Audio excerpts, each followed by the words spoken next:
AI meeting notes.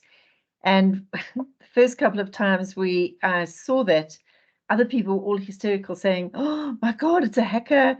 It's somebody we don't know. What the hell's going on? But actually, if you click on it and because you get the printout of or you get the recording and the notes of what was said, and it's flippin' interesting, or it's very, very, it's actually quite useful, I must admit. So we welcome Read AI. They're also there. So whoever they are, whoever the monster is behind that, we're very grateful. But I'm delighted to welcome to you today our guest from Visas Unlimited, Belinda. And Belinda, first of all, thank you very much for stepping in. I know that it was very much a last minute, but we certainly do appreciate it. And good morning. Good morning to you and all your members, and lovely to be with you. Thank you. Oh, fantastic. Thank you. And Belinda, sorry, just for those of us who don't know you or may not have met you as yet, who is Belinda? What do you do at Visas Unlimited? How long have you been in the game? Was this your chosen career that you always wanted to do when you were in nursery school or not? Oh, thank you. I actually started in the hospitality industry and with the blue chip hotel groups for many years, did lots of traveling. And then there was an opportunity to work for Debbie, and I've been with her now for 8 years. So it's a very different industry to be in, and very exciting, very fast. So basically my role and responsibilities are sales and marketing, new business, acquisition, CRM, training, workshops, jumping in to help and support the team and our groups division as well. So it's multifaceted and there's never the same day. No, fantastic, fantastic. So, and how long Visas Unlimited is owned by Debbie? Yes, Debbie is the owner. She founded it in the end of 2003 and registered in 2004. So we're in our 21st year. We're celebrating here. Oh, that's amazing. That's really wonderful. Listen, longevity in business nowadays is a really good thing to know, because you're dealing with an organization who knows what they're doing. So well done and congratulations on your 21st. Thank you very much indeed. It's a very hard industry, as you can imagine, because we're the intermediary, because our services are basically facilitation. So a lot of client demands, obviously, through the retail and the corporate side. And we do a lot of private visas as well for family, VFR, travelers, and things like that. Yeah, fantastic. So, Belinda, just so that you know, we are the Global Business Travel Association. I'm sure you're familiar, but just most of our guests today are working in a corporate environment. So they are corporate managers, corporate travel managers working for buyers or working for companies that buy travel. So there are travel agents. I'm just having a look. I think there are a couple of travel agents, but certainly it's one in the same, well, not one in the same, but we service both the agency side of it as well as the corporate buyer perspective. So, and I have to say, I'm a little ignorant I don't do many visas, only really for myself or any staff member that's needing to travel. And I'm going to ask the audience, please, if you have questions, will you just put it in the notes section, because it will help me. And certainly if there is something pressing that you'd like to know more about, we've got Belinda with us, and I think she'll be the right person to answer rather than battling through it ourselves.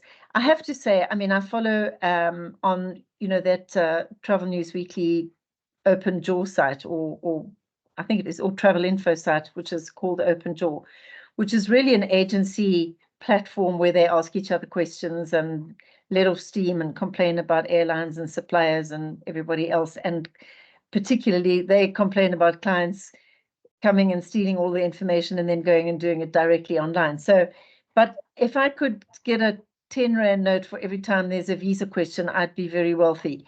It seems to be not a grudge purchase. Let me not say a grudge purchase, but because it is required that South African passport holders have to literally get a visa for just about everywhere. It seems to be quite a difficult process to facilitate. should it be this difficult, or is there a way of making it easier? It's a very interesting question, really. From our perspective, time, I think, is the actual essence of the whole process. It's a visa application is something that people do not enjoy. And that's where we have a very successful business, because we act as the intermediary. Corporations are traveling worldwide, and they do need help and assistance and guidance. And that's really one of our focal points. The world of visas is changing constantly. So we are trying, by every day being in contact with the application centers, the consulates, the embassies, etc., trying to keep ahead of everything. And it's an interesting world, but very pressurized from our side because of deadlines. And there's also the anxious elements from the travelers themselves. So that's really where we step in to guide and help the traveler through the process, or the travel booker. As a travel company, if the agent is involved, we can be the intermediary. We deal directly with a lot of clients as well. So our role and responsibility is to guide and assure the traveler and expedite their applications to the best of our ability. I'd also like to mention that a visa is actually a privilege. And all countries have different rules and regulations, and that's where we have to comply and guide the traveler. I don't know, I hear you, but I think an Irish passport is more of a privilege when you don't need visas for anywhere. But I hear where you. Oh, yeah, no, I hear where you're coming from. And just staying with the visa processes at this time, is it illegal for you to assist the passenger by filling in a visa form? Is that a problem if Yes. somebody else fills it in for you? Correct. There's a declaration, and that's also presented by ourselves to enable us to collect the documents. And basically, it's an undertaking that the information is loaded correctly or handwritten correctly in black pen. And most importantly, it's clearly visible. This document and the forms have to be signed by the traveler. So they are in essence endorsing the information that they are providing. And then from there, we can only take what they provide us. Right. But it is a critical document, and yes, it has to be completed by the traveler. So a travel manager that completes the form on behalf of the traveler for them to sign, is that a problem, or is it okay? It's basically, we need the traveler to endorse it. Okay. Because it's giving us permission to work on their behalf more than anything. Okay. And they're verifying the information, that the information provided is correct. Okay. And you mentioned that they can do it directly, or they can type the information in. Is it are most visa applications online where you can actually submit and do a DocuSign affair, or not? It's probably sort of 50-50, I guess. I think where our role comes in is more about the support and guidance, and that the correct information is loaded. So if people are well traveled and used to doing their own, of course they can go online at the appropriate facilitation. The biggest challenge is getting appointments. Okay. And quite an important thing to mention is that we are in touch with them every day. So it's a constant communication on our side to get first available appointments. And a lot of travelers battle to get availability of appointments. Yeah. And what's that all about? Why? Or is it just a lack of staff, a lack of?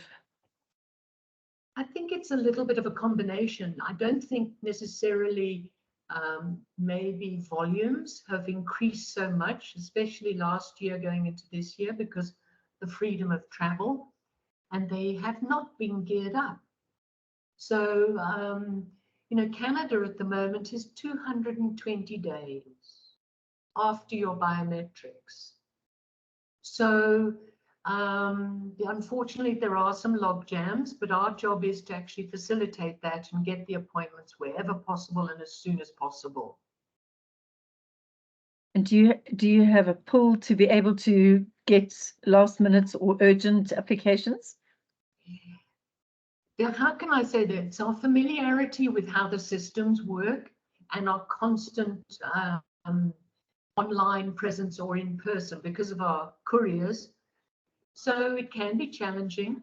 And one of the other things that causes a few consternations is the fact that, especially with Africa, a lot of compliance or information is changing. So one day it'll be this, and tomorrow it could be something else. So this is really difficult, and we try and just make that as smooth as possible. Okay. Yeah, that's because you could, yeah, the consistency of the information I know is a big challenge. Sorry, just going back to Canada, how can anybody know what they're going to be doing in 221 days unless they're going for their daughter's wedding? Very difficult. Very difficult indeed. There don't seem to be any immediate solutions at the moment. They were trying to expand their services. Who knows? You know, there are areas of conflict in the world which could be putting pressure on them as well. Okay. Who actually knows? It's very difficult to judge. I think we got down to about 156 days towards the end of last year, but now it's creeping again because of the summer months. So unfortunately, you have to plan and plan way in advance. Wow, I mean, it must be a nightmare. But they do issue 10-year visas, so it's really for the first time visa applicant, maybe a bit more difficult, but yeah. Yes, that's right. Okay. Yeah. So when you talk about, I know the US Embassy had lots of backlog through the just when COVID or when the world opened again. That seems to be under control. Are you getting a US visa quite soon after application? Not bad at all. Our first appointments are the 2nd of April. Okay. So they are coming. Joburg is the middle of April. So what we can do is we can, subject to travel dates, is we can obviously look at a different centre like Durban, Cape Town, or Joburg if necessary. Okay. The release, though, is quite quick. It's 7 to 10 days. So it's not too bad once you've had your appointment. Okay. And the UK, is that? UK is okay at the moment. We sort of say 3 to 5 weeks. But it is getting a little faster, so it's not normally a problem. Bearing in mind, we've got the Olympics coming up. We're going into the Northern Hemisphere high season. So there are UK is pretty okay. Some sort of delays with Spain and Poland at the moment. Like Spain could be anywhere from 15 to 40 days. Wow. And Belinda, sorry, just for those of the audience, not me, of course, I know exactly everything. Where is the Olympics taking place this year? They're in Paris. Okay. And when is it? On the 26th of July, I believe. Okay. Something like that. Okay. Wow. Okay. And then there's another intermediary involved, and that is VFS. Would they be seen as an intermediary? They are actually basically appointed by governments. Okay. And as we know that they've now just got the UK account. So there will be some transition from the previous company to obviously VFS. They're a large organization. They have representation for many, many countries. And we just have to comply because they have very strict SLAs in place. So we work it to the best of our ability and to fit in with them as best as possible. Okay. So if it's a Schengen visa, it's through VFS? For UK. Okay. BLS is still with Spain, otherwise it's countries directly. Okay. So yeah, we have ways of advising clients, you know, if they phone or email us, we can give them a pretty up-to-date availability on countries as well at the moment. Okay. which we Okay. change every day and update. Great. Now, you don't queue for me. You don't go in and stand in queues if that's necessary. If you've got an appointment, you've got to be there in person. Okay. Yes. Yes. So what we do is we communicate with the traveller to advise where they have to be for their appointment. We have a courier service, our drivers basically, who will meet the traveller there, double check before they go in for their biometrics. So there's a little support there if they forget something or they need some advice. But no, the traveller has to appear in person. Okay. Okay. And Belinda, a complicated itinerary, one where there's a multi destination stop and a multi-destination requirement for visas. How does one go about it? I mean, do you advise and say, okay, this is going to take the longest, do this first, the others will happen thereafter? Yes, basically, if you're doing Schengen, there are now 27 countries part of Schengen.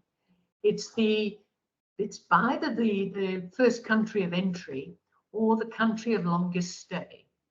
Okay. So if you're going to France and Switzerland, perhaps, you've got first point of call is France, then we would apply for the French Schengen. If there's an equal stay, then you can choose which country, which might have more availability than others. Okay. No, it happens often, but obviously once you've got your country of entry, then you have free movement to the other countries in Schengen zone as well. Okay. Okay. So yeah, I mean, that always sounds like it's more of a problem than other places where it's not a multi-stop on the itinerary, and mainly, I suppose, for leisure as well. And when you said 27 different countries, is there you've got a list and everybody on this call knows who those 27 countries are? So basically, yeah, they have joined the Schengen zone, which enables visa holders of one of those approved countries to actually move across those borders. Okay. So there are a couple of other countries that are coming in. They're waiting, possibly coming on by the end of the year. But we call it the Schengen zone. So okay. If you're going to Schengen and you're going to UK, you will need obviously a UK visa as well because it's Brexit, etc. Yeah. Okay. Just depends. Yeah, no, it gets more complicated as we go.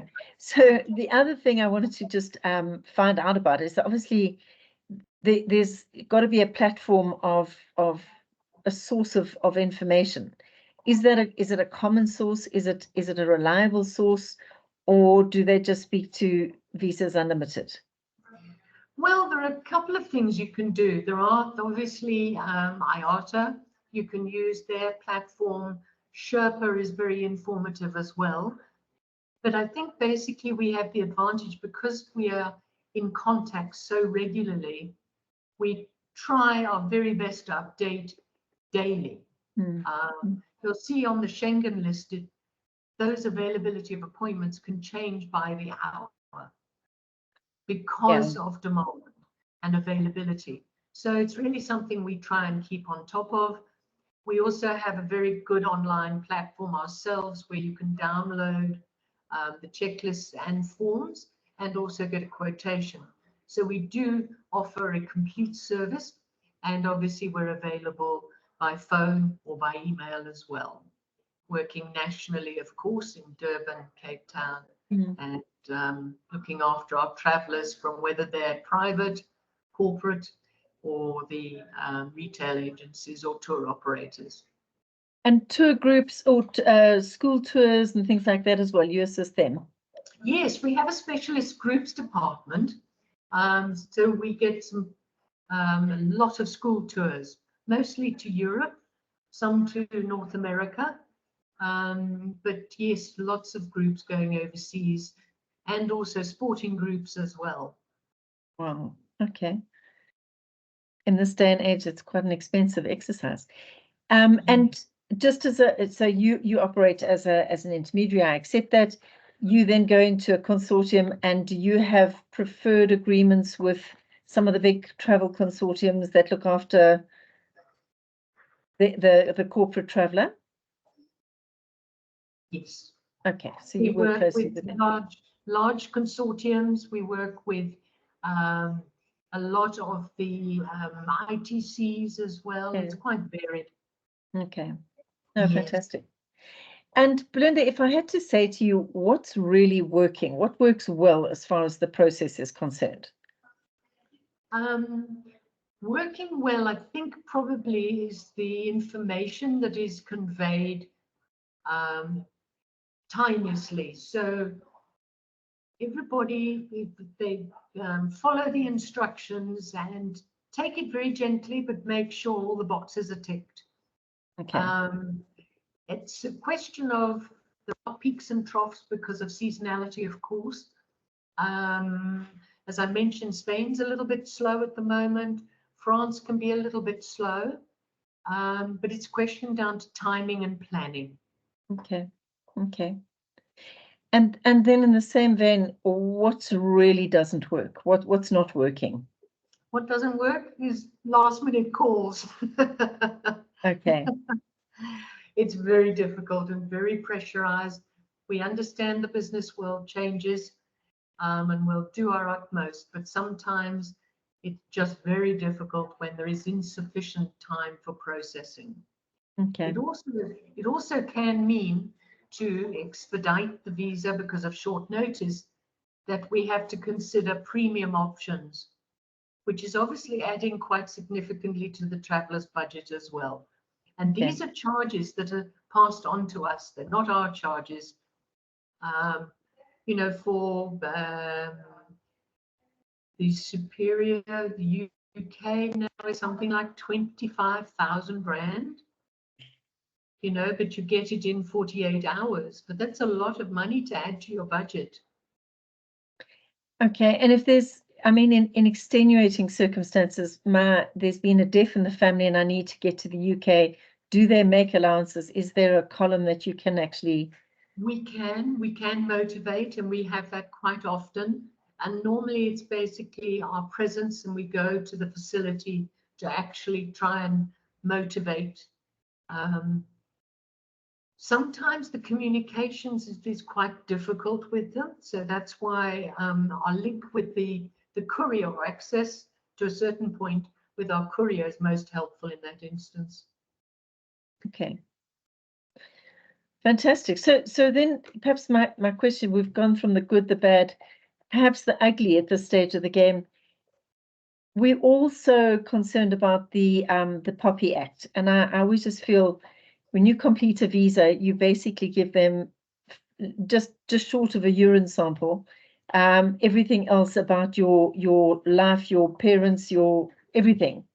What is the risk as far as the loss of that information, whether it's between the agents, between the customer to the agency to you and to your courier? Are these risks, do you manage them? I mean, is there really good systems in place to avoid this?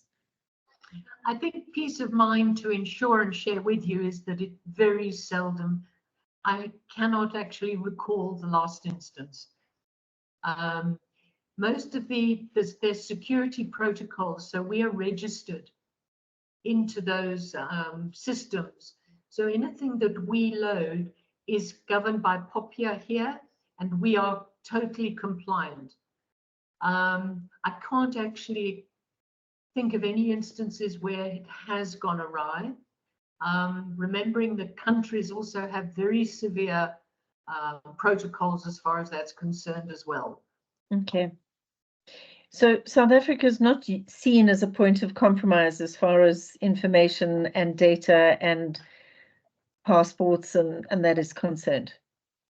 Passports can be a little tricky. You know, Home Affairs are the only issuing authority, in VFS or your bank. So there may be additional information perhaps that countries are asking for when they see the green mamba, but it's very seldom. It might just take a little bit more in-depth and more submission of documentation and support. Okay. And so when the visa is ready, and you've been advised, does the traveller have to collect that visa in person, or can you do it on their behalf? Most of the time we collect them for them. So once they've submitted, done their biometrics, we get alerted to collection, and then we collect from the application center and we return it to the traveller. Okay. And if it's long distance, then we make a plan to accommodate the traveller.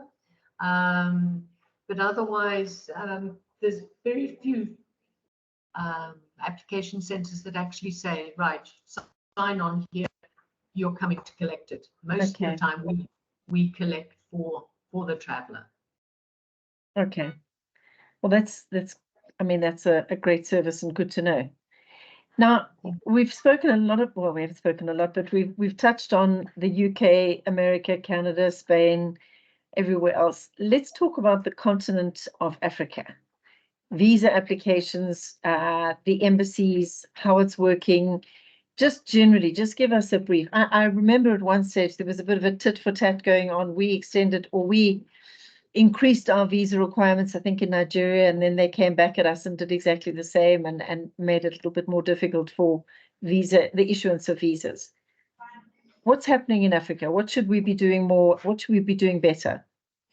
I think in Africa we just have to keep on our toes. Some are quite variant by the required period of releasing visas.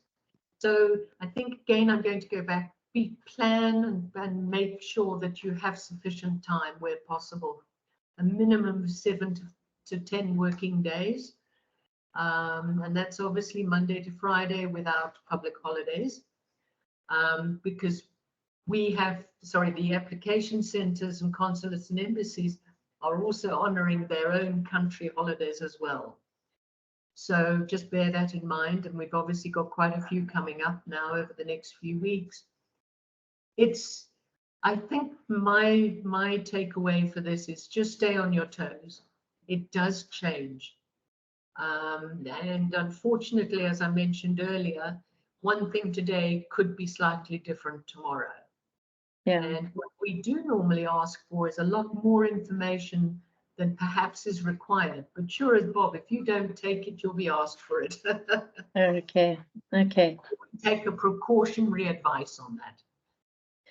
Now, if I'm going into a country like Botswana, Namibia, one of our bordering countries, and I'm going because I'm going up to do attend a workshop, but the cost of a visa for a business visa and a leisure visa is quite different. So I just say, you know what, I'm coming to a friend's wedding or I'm coming to see family.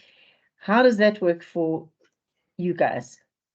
The experience that I understand is that basically you have to be truthful.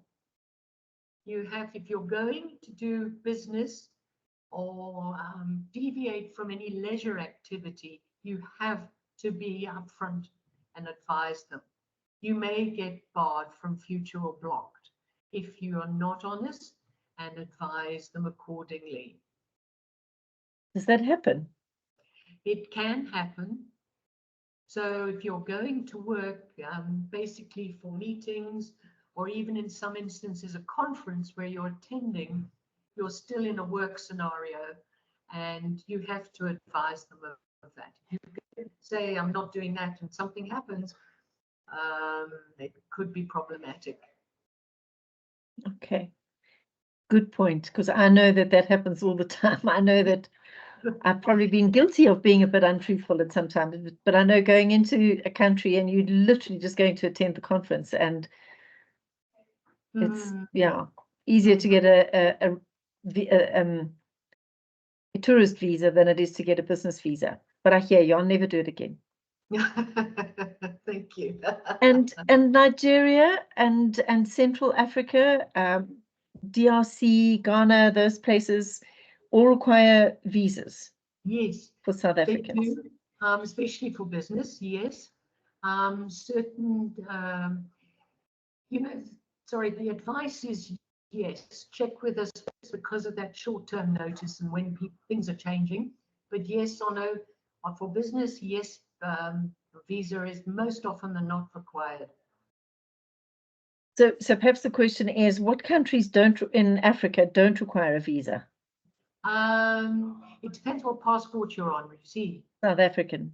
Yeah, so if you're South African, then there's the Kenya, there are certain regulations for Tanzania, Mozambique, to mention a few. Okay. So I think one of the most, and I think people who've heard me speaking before, but one of the most pleasant experiences is going into Rwanda, arriving in Kigali, because you apply for your visa as you get there, and it really is. It's a thorough, but it's a very smooth and easy process. And it's as you land in the airport, they've got Wi-Fi, free Wi-Fi, high security. You just fill out the form online as you're walking towards the desk. It's wonderful. So it can work if we wanted to. But yeah. And is there any talk? There has been lots of talk, I know, in the past about an African visa, a single African visa, similarly to the single African passport. But certainly, would there ever be? Do you think, is that still on the table? Not. I'm not sure that it might happen. What have we got? 60 elections this year around the world. And maybe things will ease up country per country, but yeah, I'm not sure. Not sure. Haven't heard anything. No, it's an interesting one. Because we do all, our politicians all say we must have free transport or free movement on the continent, but actually it's not free at all, and it's quite difficult. So it adds quite a lot to the travel budget as well if you are a traveler. Absolutely. So it's very difficult to say, but basically I think we just have to watch the clock. It's very difficult. I don't think there are any particular borders that are going to open up and allow us to roam freely between Africa. No, I think ours is the only one where people can roam quite freely to and from. Sorry, I'm just saying. So I'm going to ask the audience now, sound like a talk show, a guest game show host. Are there any questions that you have for Belinda while we have her on the call? Because it is, I know it's a huge frustration for many. And I think one of the bigger problems and one of the bigger challenges is that we on this call all understand the importance of completing application forms properly. And unfortunately, I think we have problems with the traveller being a bit slack and a bit lackadaisical in the approach. How do we educate and how do we try and get that on track? Not a question to you, but certainly if you've got any ideas, give it to us. I think training. It's very difficult. We're available to talk to. It's a very complex motivation that has to be created to obtain your visa. And it has to be truthful, and it has to be followed by step, as I mentioned. These countries that are represented within our domicile, basically, are all contracted and have very strict SLAs. So they are requiring this information to make sure that you are only visiting and that you are returning to South Africa. People tend to think that a visa is a privilege. Sorry, not a privilege. It's a requirement that I can go anywhere at any time. No, it doesn't matter whether you're a CEO or an executive PA or you're going to visit friends and family. They don't see that. They see the information that's presented to you. And we just ask that people please read the checklists and follow the process and give us as much opportunity as possible to present the information for you for a successful outcome.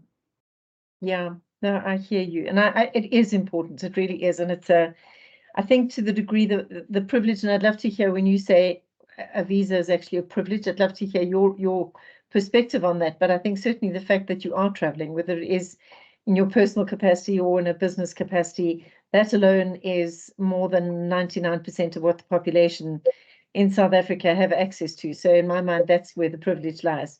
But from your perspective, when you say a visa is a privilege, what's the foundation of that statement?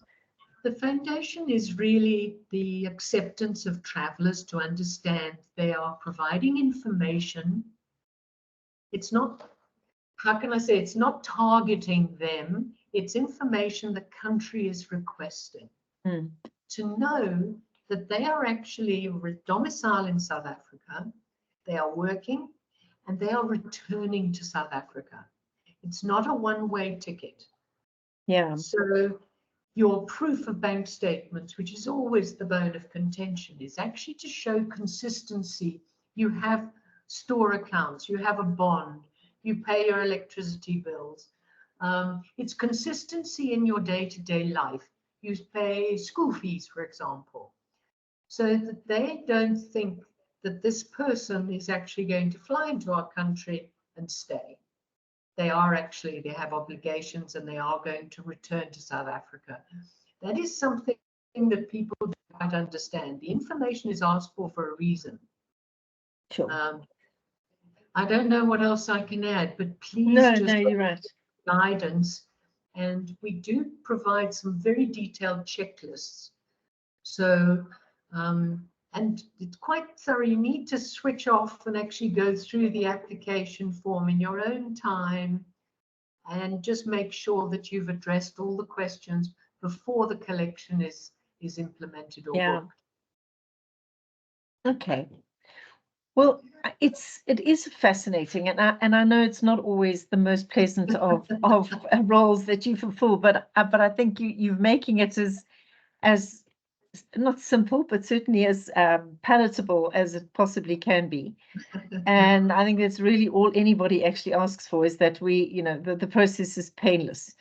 And I must admit, I haven't applied too much recently, but when I have, it hasn't been a nightmare. But then again, I do it once every so often, and I know that for a lot of the guys on the call, I think you do it probably on a daily basis. So again, are there any questions or any statements that anybody has to add to the conversation this morning? Because I think I've kind of done this. So the other thing is obviously from a visa and customs and some of the government departments, DIRCO, and I know there was the ROSA. Remember, we all had to registration of South Africans abroad. If you go abroad, we should all actually log our details into that in case anything happens. They can find us and know where. Do you all talk together, or do embassies and consulates share information with? I don't suppose they do from a GDPR and not. So is that still required? It's an interesting question, that really, because we get communication directly from the country or the application center. And there doesn't seem to be much cross-pollination, if I can call it that. Yeah. DIRCO is of great help because a lot of people confuse our services with incoming. So if I may reiterate, we only do outbound visas for international travel. Right. So I often refer people to DIRCO because through DIRCO you can get the country representations because they have to apply in their country of domicile. So as far as the information is concerned, I think it's very much up to us to open the channels with each of the application centers, whoever they are. They are tied by very strict service level agreements, but it's a question of being polite and asking questions when the appropriate situation arises and seeing whether we can get the updated and relevant information together. Normally it happens, doesn't give us a lot of time. They don't normally give us a lot of information very far in advance. So things can change by the day. No, it's fascinating. It really is. It's fascinating. And I mean, I know that it all goes fine until something goes wrong. And that's when everybody panics. And I'm lately been involved in selling cruising and cruises. And I know that the cruise companies are extremely strict about complying with, you don't go anywhere near the boarding or embarkation if your documents are not in order, and I suppose likewise with an aircraft, you're not going to be boarded if you don't have the visa for the country you're going to. So, and I have to say that I think obtaining a visa into South Africa is perhaps just as tricky, if not more tricky. I think we also have some very stringent and very strict guidelines and rules. So yeah, we're not alone. We're not just being targeted. We're also one of those that doesn't make it that easy. I'm sure we get a lot of requests. Can we help? Can we help? And I said, sorry, we only do outbound because we can only work with the countries that are represented here. Sure. Yeah. Well, Belinda, I have to thank you, and certainly it's great to have you on board, and certainly I know you are Visas Unlimited, and Debbie is certainly a big friend of the GBTA, and I'm sure of many of the callers or of the people on the call. So I really appreciate you stepping in at the last minute. And to everybody, unless there's anything else that anyone has on their agenda or would like to ask, if it's even just GBTA related, by all means, go for it. Marsha and Maureen, I'm sorry. Good morning. Good morning. Hi, Belinda. Hello, how are you? Good, thanks. How are you? Good, lovely to have you with us. Yes, awesome.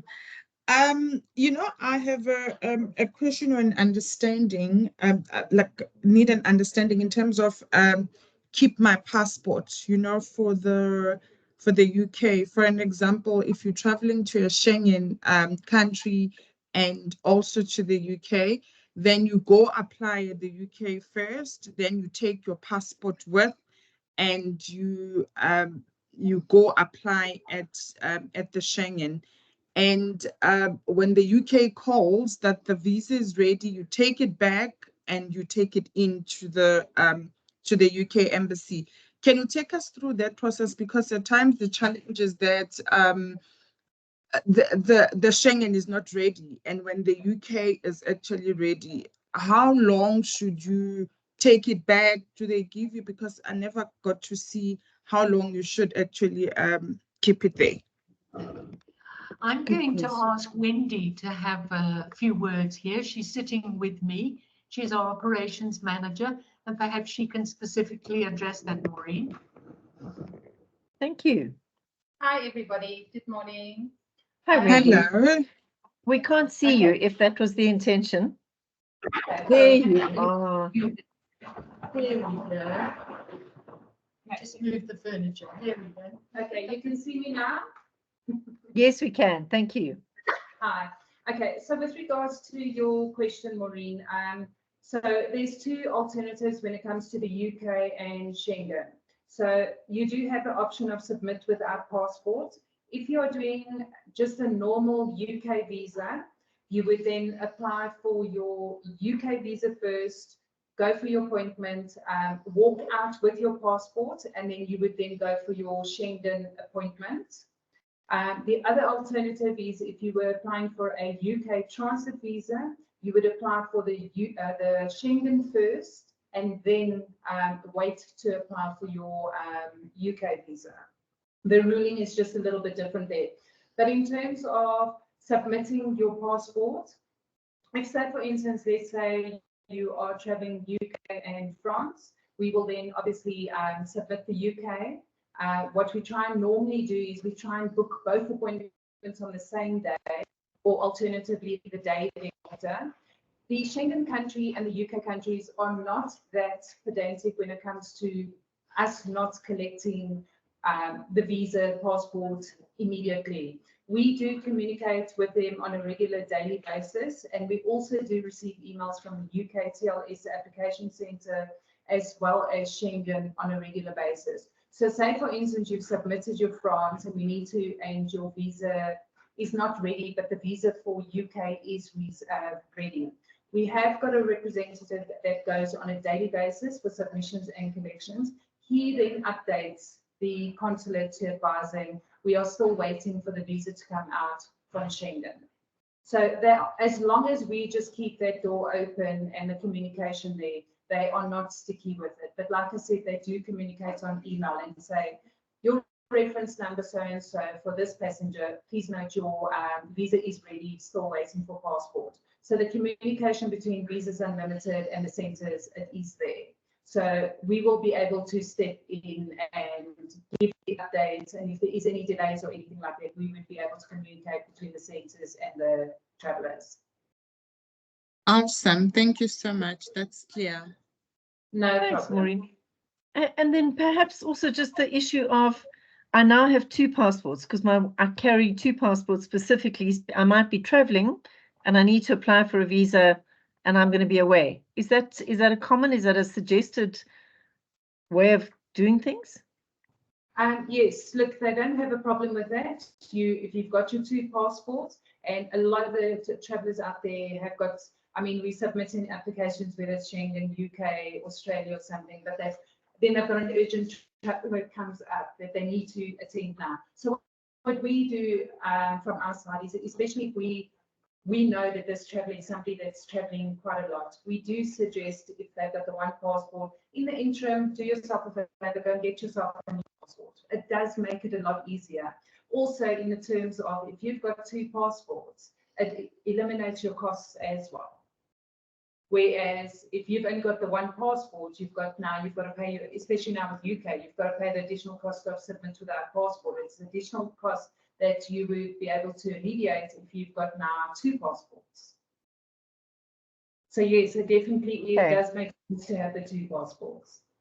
If there's serious trouble, yes. Yeah, there's frequent travellers. That's and is it still the requirement, or is it still a story where if I've been to a Middle Eastern country and then I want to go to another one, and they look at my visa and they see I've been in Israel in the last 5 days or the last 5 months, is that now more than ever a problem? Is that likely that my visa may be denied? There are definite sensitivities. Okay. Very sensitive. We can't always predict it, but they do exist. Okay. Okay. Hi, Hedy, you had your hand up at some stage. Was your question answered? It was just more of a comment more than anything else. So Visas Unlimited, I deal with you guys, and for me, you guys are just awesome. But travelers just have unrealistic expectations. I mean, I'm a booker, and things. I mean, so when I ask a question to you, obviously coming from somewhere else, you know, and people just don't understand. Like with Canada in particular, it's like I can't move mountains. Visas Unlimited cannot.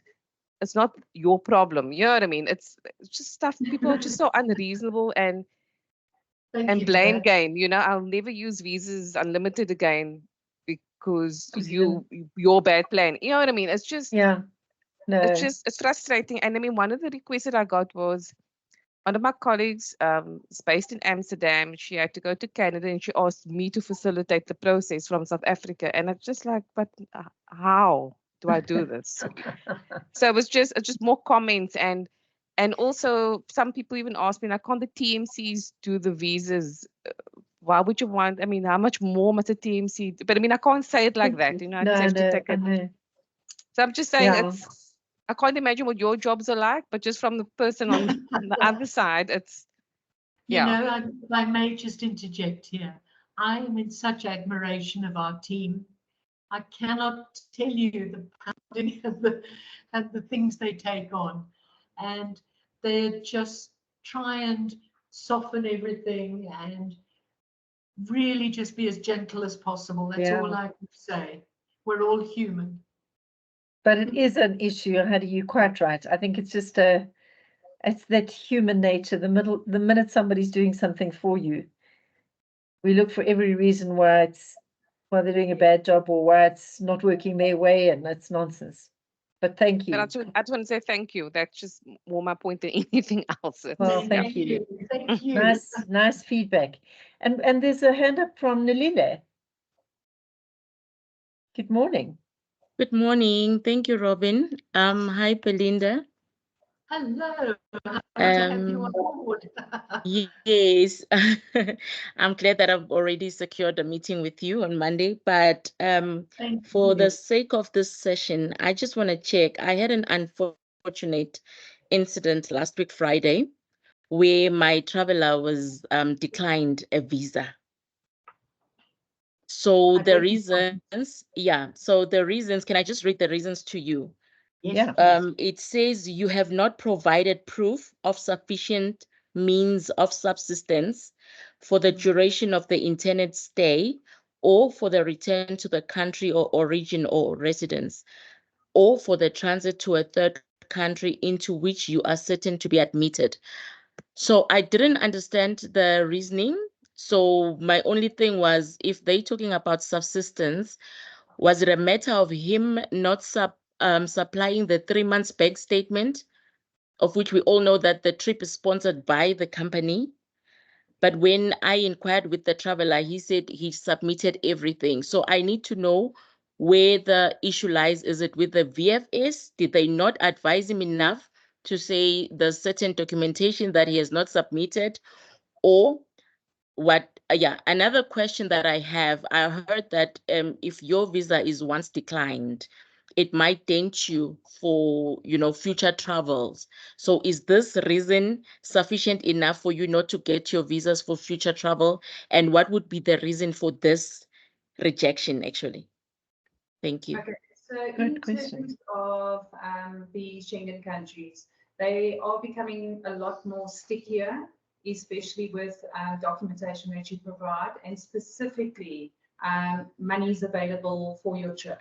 So what they have made clear to us is, irrespective if your trip is being sponsored by a company, you as a traveler need to be able to provide a bank statement with sufficient funds in it, and also to show your monthly salary going into it. But when they are talking about sufficient funds, there is a line between the cutoff is between 90 and 110 euros.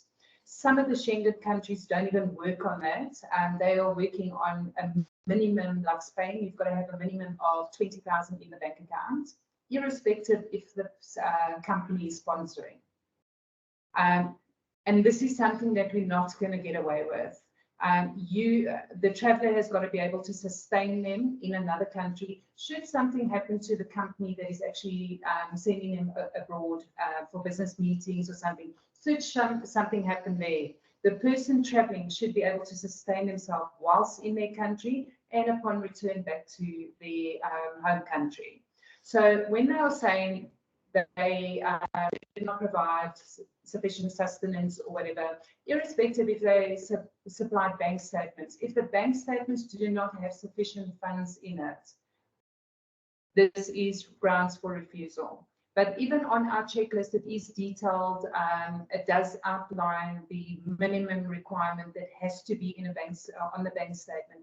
And we have tried to put this across to all the travelers, because the question always comes up, but we are being sponsored by a company.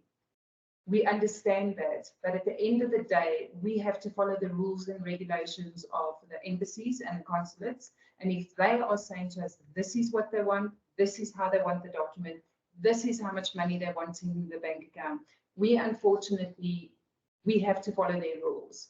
So that is something that just has to be followed by each traveler.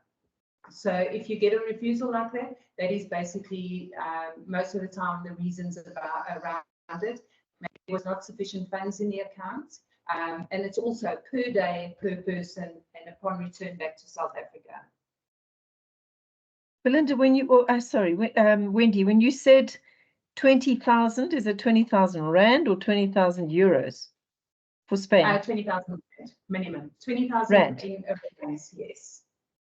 But the general for any Schengen country is a minimum of 90 to 110 euros per person per day, whilst out of the country and upon return back to South Africa. So you've got to be able to sustain yourself there and return back to South Africa. So say, for instance, you've only got 5,000 Rand in your bank account, but you're going to be out of the country for 10 or 15 days. how are you sustain yourself with 5 grand? Not gonna happen. It's not, you need a minimum, if you convert it, you need a minimum of about 1.5, 1.8, sometimes it's 2,000 rand per day per person. That is what you've got to look at for the bank statements.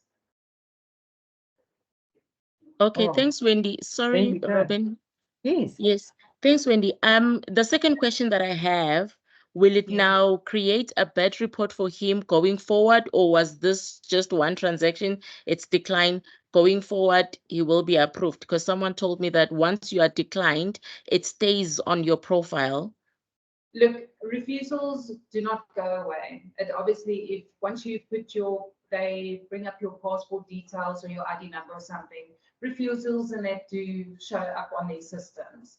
However, if we took on the same application and there was enough money in the account and the documentation was correct for another application, yes, there is a chance that the visa will be granted, but yes, there is a chance that the visa will be refused. Unfortunately, we cannot guarantee a visa being refused or not. But with that said, I have had previous instances where a traveller has submitted insufficient funds in the bank statement. It was corrected, we reapplied, and the visa was approved. So it's just attention to detail, but also with it said, I'm not saying that if you get a visa refused, the next one will be granted. The decision ultimately still lies with the embassy. Okay. But yes, if the documentation, if you follow the documentation and try and get it as accurate as possible, follow their rules, follow their regulations, there shouldn't be any problem. But we are here to facilitate and guide and try and help as best as we can, go the extra mile, do whatever we can. But we also need, obviously, the traveller to meet us halfway when it comes to the documents and what they require.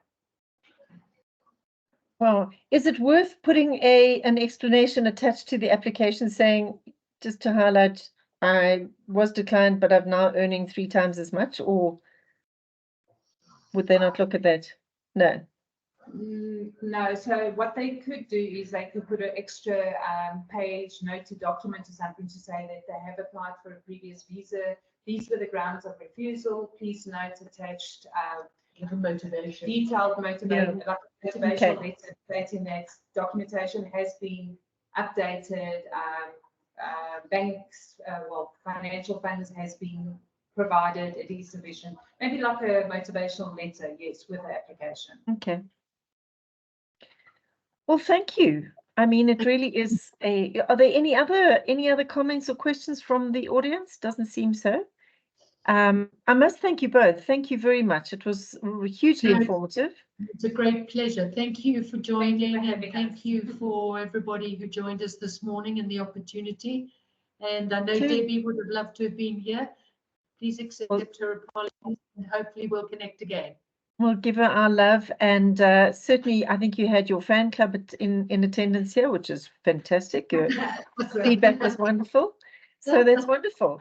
And Thank to everybody else, if I could just take this time to wish you all a very special Human Rights Day tomorrow, and it's a lovely day off, but also remember 1960 Sharpeville, where we came from, where we are today, and yeah, lots has changed, but sometimes we feel we're in the same, well, we feel that nothing has changed, but if you think of how far we've come. So enjoy your day, and see you all again in the next couple of weeks. Thanks a lot for joining. Thank you. Thanks, guys. Thank you. Bye-bye. Cheers then. Bye. Bye-bye, everybody. Thank Bye. you. Bye. Cheers, guys. Thank you. Bye-bye. Bye. I thought that went very well. No, thank you, guys. That really was. It's so interesting. You know, we just don't. It's always everybody else's fault, but you're 100% correct. Just be careful, fill it out properly, get it right first time, and you're probably going to be successful. No, well, thank you for the opportunity. It's a challenge. but it's something we're up for, and we're there to help and make it as smooth as possible. But thank Yeah. you for the opportunity. Such a pleasure. Nikki, thank you for Awesome. putting it all together. Appreciate that. And Thanks so much, Robin. thanks, Have a Sarah. lovely long day. weekend. Yeah, I'm you off too. to the Game Reserve tomorrow, so for the Oh, weekend. how wonderful. Enjoy. Yeah. I Thank need you the so much. rest, and I'm sure everybody does too. So have a fabulous weekend, and thanks so much for your time. Thanks so much. Thank you, Nick. Thank you. Cheers then. All right. Thank you. Bye. Bye.